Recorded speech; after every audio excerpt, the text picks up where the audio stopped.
You're listening to the WaxPackHero Sports Card Minute, a podcast where we discuss both the hobby and business sides of collecting.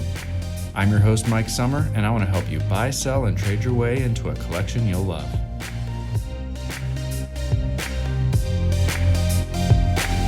Hello, everybody, and welcome to another episode of the WaxPackHero Sports Card Minute. Whenever you're listening to this and wherever you're at, I hope you're having a great day. Well, if you at all use Beckett.com, you will know our guest. He is one of the most prolific hobby writers out there. He writes most of the reviews for pretty much any new product that comes out, and so most people are going to be familiar with him. He also is known for having a lot of knowledge on entertainment content, and he is Ryan Cracknell. And we are going to hear from him in our interview today in a minute right after this break. StarStock is a new trading card marketplace which is preparing to go live in April. Their goal is to be a faster and cheaper solution to sell cards, and they're looking for sellers who want to be some of the first to have their cards available for sale at launch. I'm going to be testing the platform with my own submission. They're offering a 5% sales commission with no other submission or processing fees. You send in your cards and they do all the work. Cards are insured and stored in a vault, and you can have your cards shipped to you at any time. You'll be able to buy, store, or flip cards at the push of a button. If you're interested in learning more about getting involved as a seller and getting your cards onto the site for launch, contact Mike Kuchera via email at mike@starstock.com. They're looking for sellers who have rookie and prospect cards of current players for the major sports. For more details, contact Mike Kuchera at mike@starstock.com or go to www.starstock.com. All right, welcome back from that break. Today, we've got Ryan Cracknell joining us, and he is a collector of sports. He is a collector of non-sports. He is Canadian, and he is also the hobby editor at Beckett. So welcome to the show, Ryan. Thank you very much. Thanks for having me. No problem. You know, I've been reading your stuff for several years now, and so I thought it would be great to have a chance to talk with you a little bit about what it's like producing content and writing in the hobby on hobby topics, and you've kind of made a career of that. But before we get to that, you know, I'd love to know, first of all, how and when did you start collecting? I think it's the typical thing, at least for a lot of people my age. I was, kid growing up in the 80s, and cards were at the corner store, cards were at the grocery store. They were like 25 cents, so they fit in my allowance, and that's what I chose to spend my money on. I think if I think back to the first set that I really remember buying packs of was E.T. Back in 82, and there was kind of a break there around the late 80s when Wayne Gretzky and Mario Lemieux were all the rage in hockey. I kind of got into the Panini sticker books, which got me into that mentality of building sets, filling pages, going after pack.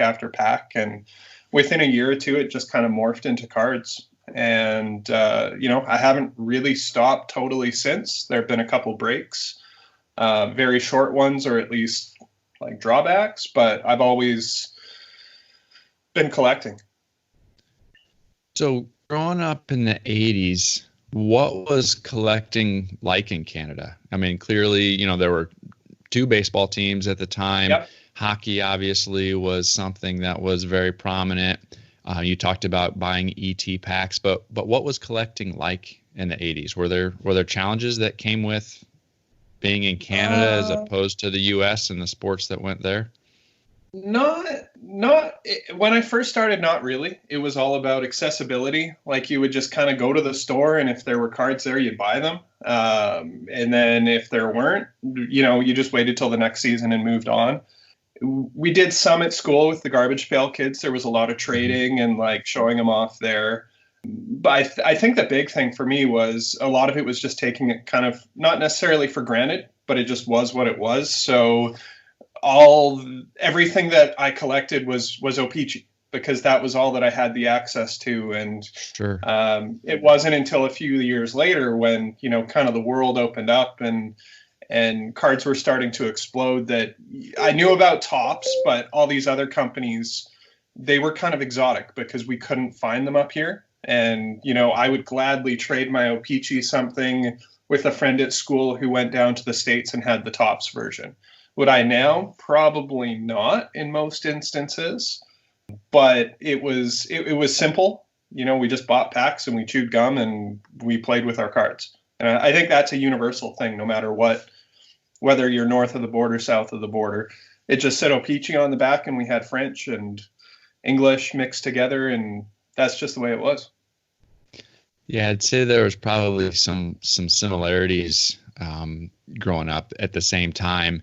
Whenever we would come across an O-Pee-Chee card or a Leaf, like the original Leaf stuff from the 80s, that was exotic to us, because all we had was the Tops and Donruss and Fleer, and so when we had those Canadian releases, or when we'd come across somebody who had gone on vacation up to Canada and bought a few packs and come back with some of those, that was always something really special for us as well.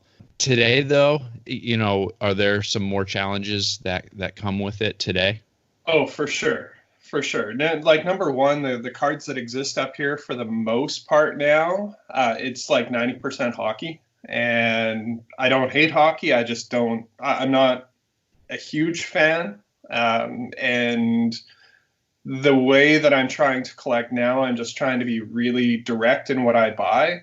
Hockey just doesn't fit into that right now. So it's trickier. The big thing now is shipping. Like, shipping's ridiculous. It is what it is. I can't complain. It just has changed how I collect. 20 years ago, or I guess 25 years ago now, when eBay first started, shipping a card to and from Canada to the US was reasonable. I could still work on sets. Trading commons wasn't a big deal.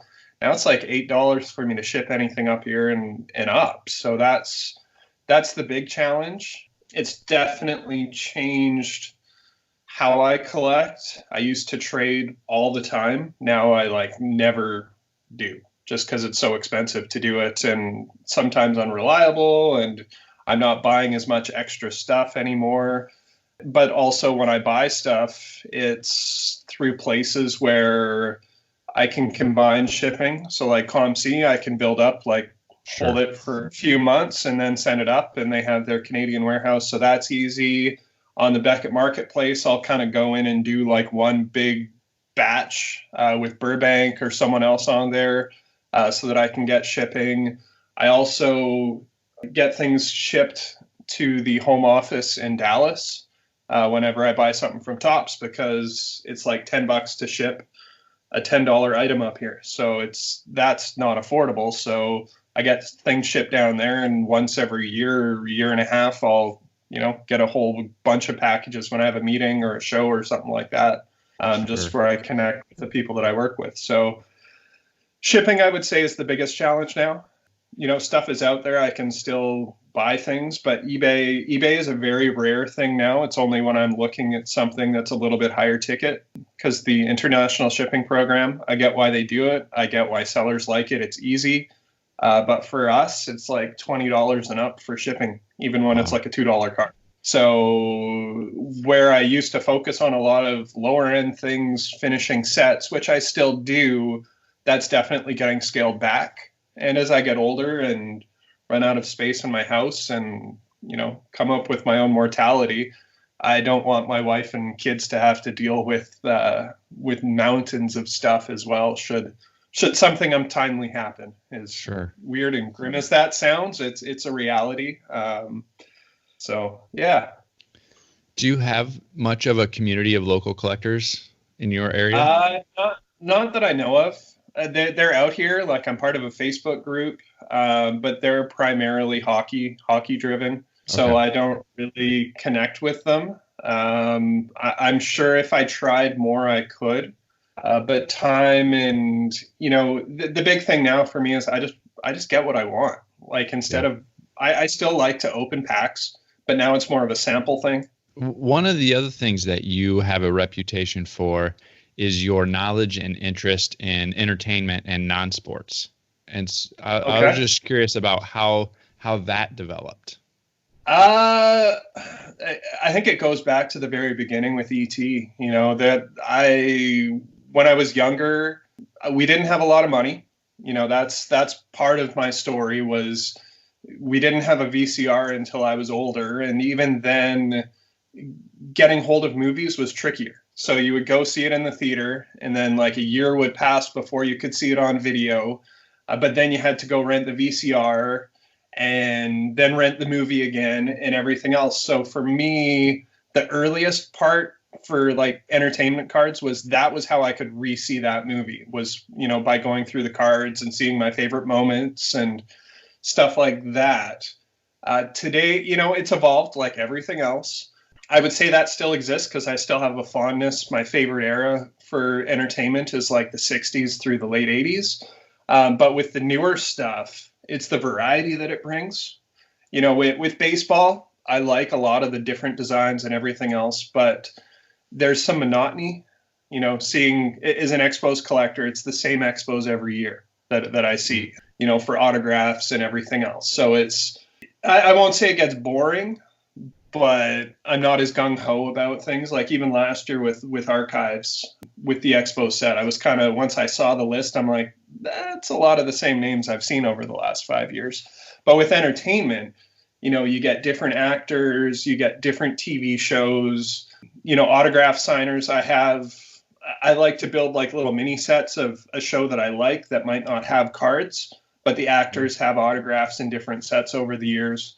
Stuff like that. There's just, I would say variety is the big thing that attracts me to that side. It's every set is different. For the most part, Star Wars, I would say, is more like a sports license with the number of sets that come out every year. But yeah, variety. Let's talk a little bit about writing. So you are currently at Beckett, but you've also written for Cardboard Connection, and I believe you even wrote movie reviews for a while at Rotten Tomatoes, if I'm not mistaken. Yes, well, not for Rotten Tomatoes. I'll go back even further. When I first got the internet, would have been like my last year of high school, so 95, 96. I started my own like GeoCities site. And that was primarily, going back to the whole Canadian collecting baseball thing. It started out as, I'm going to post my extra stuff on here and the things that I'm looking for. And that was a facilitator for a lot of my trading. So I called it Trader Cracks, which was because I like to trade, and my last name's Cracknell. It's got nothing to do with drugs. It's got nothing to do with like computer hacks and, all these weird emails that I get from it. So it started at GeoCities, but then I moved to my own site and like tradercracks.com, which I still have, but I haven't put anything up in years. And so I was writing about cards, and I was going to university doing a writing degree. So the natural extension to that was to try and get a bit of freelance work. So I connected with a magazine called Canadian Sports Collector and, pitched an article, got it in, became a monthly contributor there, did some freelancing for Non-Sport Update. I even did a Beckett article like back in 2003. But I just kind of kept at it, and, life changed. I got into teaching instead of writing, so it took a bit of a backseat. But I still kept up with my own site a little bit, kind of like a blogging kind of thing, just random thoughts and everything else. And after a few years of teaching, I needed a break. The school that I was at, they came up to me. They're like, "You want to teach next year? We got a job for you." And I declined them because my kids were getting older. And no matter what I do, I admit I'm a workaholic. So I just needed a break from teaching. And I was going to work from home and figure some freelance thing out. And that's where my previous job literally came up the next day. And it kind of grew from there. And I spent a few years at my last job, and Beckett going on 5 years now. So it's one of those things that literally, when people talk about turning their hobby into their career, that's what it's been for me for the last, like, in a month, it'll been a decade. So it's kind of where it's at. And it's evolved. And yeah, I did the film review things for a couple different sites, my own site, and that was just a way to see free movies. I would have a mysterious guy drop DVDs off on my doorstep every week. And back when I started around 2000, DVDs were actually worth money. So he'd get the promotional copies I would sell them for 20 bucks a piece US when our Canadian dollar was like 50%. So it'd be like 30 bucks for me, and freshly married, still in school. It was some extra cash that got us through. So there you go. Well, you've been writing for a decade, so you must enjoy it. What is it that you enjoy so much about writing? I don't know. The creation side is cool. I like learning. I think that's a big thing in what I do, and what drives me every day is I just want to be a sponge and learn more and kind of communicate that to other collectors. I think a big thing for writing is the things that interest you probably interest other people. Mm-hmm. So because I'm, blessed to be able to have as a career, I have that time that I can go out and create something that other people can find useful as well. So I'm trying to create things that I believe would be useful for myself as well as for other people. There's variety some of the times. I would say after 10 years, it's getting harder sometimes. When you're writing a preview for the same set that you've been writing a preview for 10 years that hasn't changed. I won't say it's the most creative stuff that I've ever done, but I try. And again, it comes back to who's your audience and what are you trying to communicate. And, I wouldn't say that I'm trying to write award-winning pieces every single day. I want to write things that are helpful for people. So it's knowing your audience and what you're trying to communicate and going that way. And, occasionally I'll freely admit I'll just get self-indulgent and have fun with it. And I think people recognize that too when I do those sorts of pieces, and variety is good. Yeah, I was kind of wondering, it seems like, if you're going to summarize a lot of the articles you write, they either kind of fall in the set review that give the basic stats and the what a set's going to look like type of thing, or they're the story / themed articles. And it definitely would seem like from from what you were describing that the second group there is where a little more of your creativity has a chance to flow through. For sure. That's where, if it's a lot of times I like to do thinking in the shower. Like you're just kind of there washing your hair and an idea will pop into your head, and an afternoon will come along and you're like, you know what, I got a bit of time, or I'm just going to run with, I just feel inspired. The coffee hit me the right way. I don't know. And you just run with something. And those can be some of the easiest things to write, but also I think some of the most rewarding sometimes. I like to think introspective. Like I think collecting as a whole, it's an escape for me in a lot of ways, and it always has been. And being able to communicate some of those ideas, sometimes it's therapeutic for myself. And I also think that if I can clearly communicate that for other people, it can help them out as well. I think it's part of a community thing, right? We have shared experiences and shared interests, and even if we're not exactly the same, we can relate. And I like those sorts of things.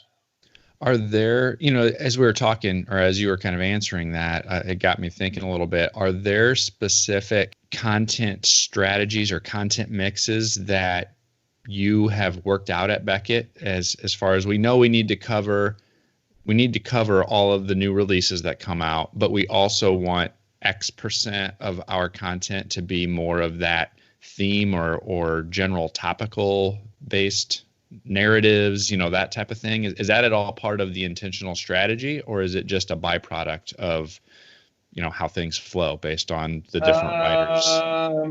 I would say there's a lot of jazz going on. It's kind of, there's priorities, timeliness, everything else. Certain things you just kind of got to do as they come at you. I would love to say that when I wake up in the morning, I have my day all planned out. And that's totally not the case. Some days it's like that. You have kind of this idea, or something came up late and you're just like, I need to go make dinner now. And it's just going to have to wait till the morning.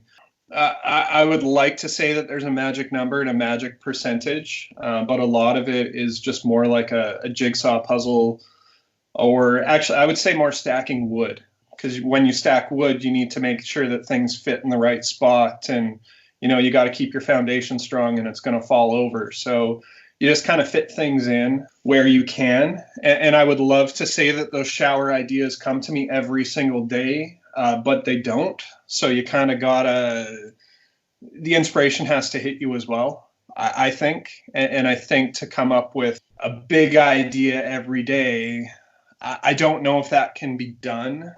It can, but it gets hard, at least for me sometimes. So yeah, I would say it's just kind of as things come up. And a lot of times I'll probably have like 10 different articles on the go. And it's kind of like, oh, maybe I should finish this one today. And then you just you make it happen. I would say there's also a risk factor as well. When you do something different, you don't know how people are going to react. Yep. And when you've got a lot on your plate, dedicating that time to uncertainty can sometimes come back and bite you. So it's yeah, I don't know. There's no magic to what I do. Maybe there should be, and maybe if someone above me listens to this, I'll get in trouble for saying that. But it's priorities, right? Like for your own show, you have, and for your own site, you have the things that you're focusing most on, and that's where you're going to put the majority of your priorities. Yep. And yeah, no percentage. That's the short answer. The print industry continues to mature, but digitally, we're kind of in an era where everyone has an opportunity to write and to share their story. I was curious if you had any advice for writers who are looking to get into the industry. Like you said, you started doing some freelance stuff and gradually developed your skills and abilities and turned that into a permanent position. Any advice that you've got for new writers who are looking to get into writing about cards?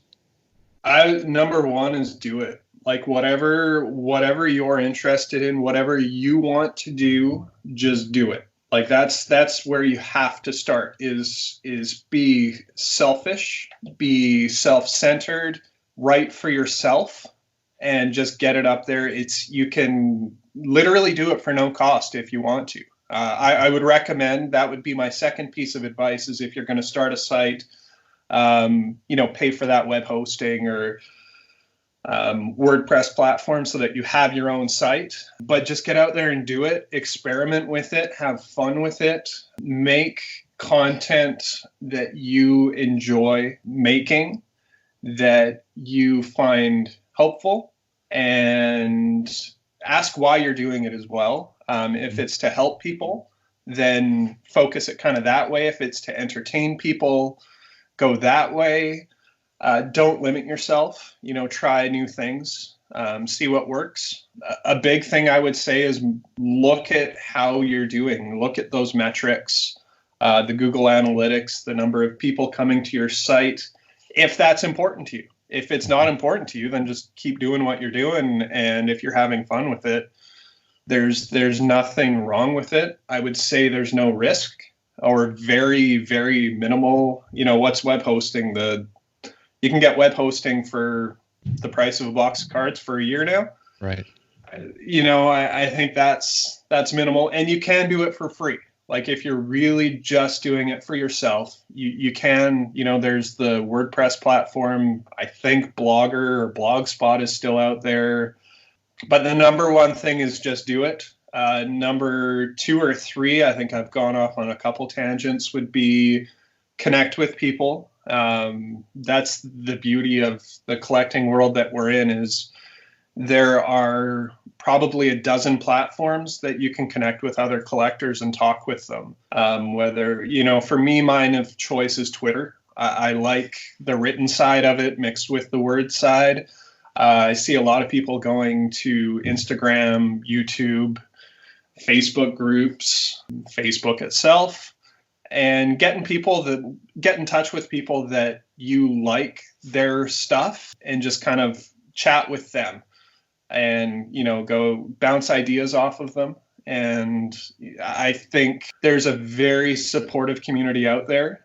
I can see from yourself, we haven't, this is our first time actually chatting in person, but I would think that if either one of us came to each other, we're there to chat and to listen. And there's dozens of us out there, any content creator, podcasts, everything. That's what makes us a community. And I think that's the exciting side of it, is we all have voices, and the vast majority of us want us all to succeed and to help each other out. And, we love cards. We love creating stuff, and, it's helping each other out. It's being good people. Yeah, I think, what you said there, I think is so true, especially as somebody's getting started, is connecting with fellow content creators in the hobby. And as I got started writing a couple of years ago, reaching out to folks like you and Dub Mentality and Ken Kinsley and asking for feedback. Is, hey, I'm new at this. Can you take a look at this article or this post? Let me know what you think. What's good about this? What could I continue to work on? And I don't know if amazed is the right word, but I was so encouraged when so many people were willing to take a few minutes and share their thoughts and their feedback with me. And that really helped me personally grow as a writer and as a content creator. So I think you're right. How have you seen social media start to impact the hobby writing and publishing industry? Oh, that's a tough one. I think it changes how we get information now is one of it. One part of it is, we can, before you would have to, if we even go back further, like 20 years, you would have to wait for like a monthly magazine, when the Beckett came out, or the Tough Stuff, or, the baseball card magazine. So the lead time was very long. A month back then seemed like nothing, whereas today, it's instantaneous. Not only do we get that information through social media, we're talking about it instantly. Mm-hmm. So we see a picture and we're chatting all day, about whatever that picture is. We're getting feedback. We're arguing. I think there's some more confrontation with it now. I think we're filling in gaps is probably the biggest one that I see, or at least for me personally. When I first started collecting, me and all my friends collected. So that's what we would talk about when we hung out, and, we played baseball, and we're trying to recreate a picture on a card when we're playing out in the field, or, whatever. Those days have changed. I'm happily proud of, that I'm a collector still. And there just aren't many of us around locally anymore. And we're at different places in lives with families and everything else. So social media, it gives me that playground that I can go and chat with other collectors and, seek advice, and, just scrolling through and looking at pictures of what other people are excited about. That's one thing that I really enjoy about the community is, even when it's something that doesn't necessarily interest me, if you're excited about it, I'm going to be happy for you. Social media does that. That's, I think, the coolest thing is it lets us do it instantly, and it lets us connect and discuss instantly. So speaking of what interests you, are there any particular collecting projects that you're working on right now that you're actively pursuing? Too many. Too I many. would say is the big thing. Even like I'm refining so much, like over the last 10 years, especially over the last 3 years, I've just been refining. Probably the biggest area of my efforts right now is my Expos collection, which is, I focus primarily on just base team sets, inserts, autographs, parallels. That's like a black hole for me that could never end. It's unattainable. It's not affordable. So that's probably the biggest part. But even that, I'm kind of getting to a point where it's a lot of the harder stuff to find. Sets is another big thing. I probably have a couple hundred different baseball, non-sport sets, a few basketball that I'm working on. I've taken a few off recently because I've realized they've sat in boxes for 5 years and I've never looked at them or even thought about them. That was just the going to Walmart, buying random packs, and I've got enough packs, I might as well make a want list now. And I've lost interest in that. Things that make me smile, just random cards that are weird and fun and cool. Sorry, my wife's heading to work here, so I'm just gonna see you later. My John Jaha collection, that one, I'm to the point now where it's not done officially because there's things on my want list still, but it's like literally only one of a kind things and a checklist for a marble and some things that may or may not exist. So I've really pretty much, even before I would go to eBay, like the 12 times a day, just looking at that search to see what I could find. And I've pretty much exhausted that now, but it's still in the back of my mind. But I think as collectors, we want although we want to finish something, when we do finish it, there's kind of a bit of a letdown because the chase is gone.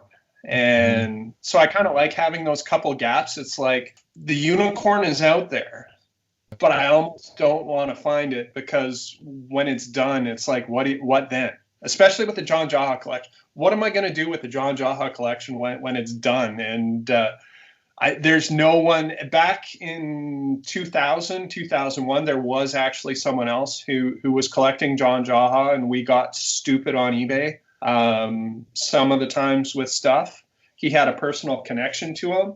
And I was just like, screw it. There's not much that I need left. And this is what interests me. So we were paying superstar prices for John Jaha. But that was fine. I enjoyed it. And that was part of the chase. And that was part of the fun. So, and whatever it was, 2000 Pacific Prism, that set was disgusting. It was, I'm not sure if you're familiar with it, but it's one of those ones that has all these different patterns in the background, kind of like Tech. And the original Rainbow Parallel, but it was like Raindrops and all these really weird names that made no sense at all, and you couldn't really describe the pattern. So anytime a single card popped up on eBay, we were fighting it.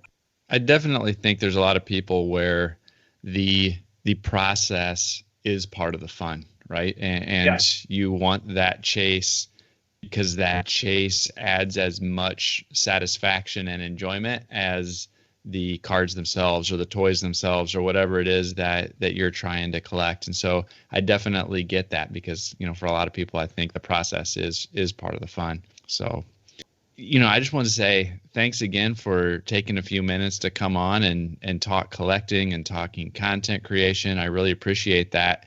If people want to follow along with your work and they're not already doing so, what's the best place for people to find what you're putting out and to follow you specifically?